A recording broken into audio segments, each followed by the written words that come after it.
We have tabled a fair offer. The way to a resolution is at the negotiating table, and remain hopeful and optimistic we're going to get to a resolution soon.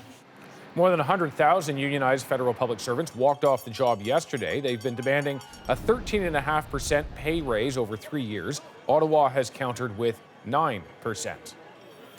This strike is already having impacts across the country, from the city to the farm. Sarah Levitt shows some points of anxiety. At the Maraîcher farm, it's all hands on deck. Time to get these seedlings planted in the fields. Onions, cabbages, and more. We are harvesting at the end of June. Okay.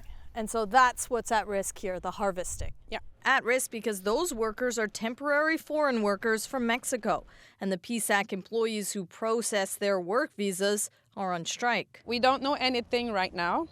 We're asking for the delay of the government, and the government didn't say anything.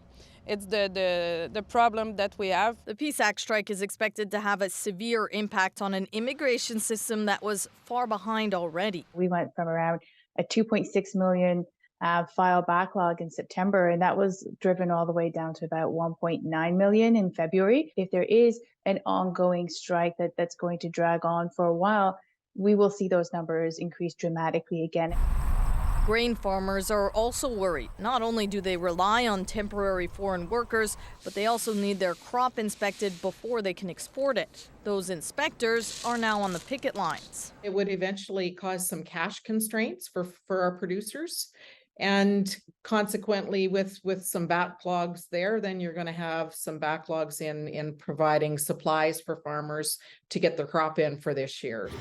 There can also be delays with your taxes, especially if you file via mail.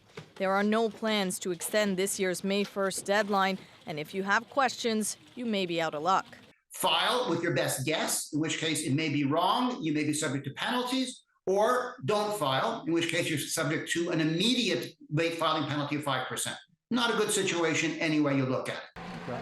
Negotiations continue, but for now, uncertainty remains. Sarah Levitt, CBC News, Montreal.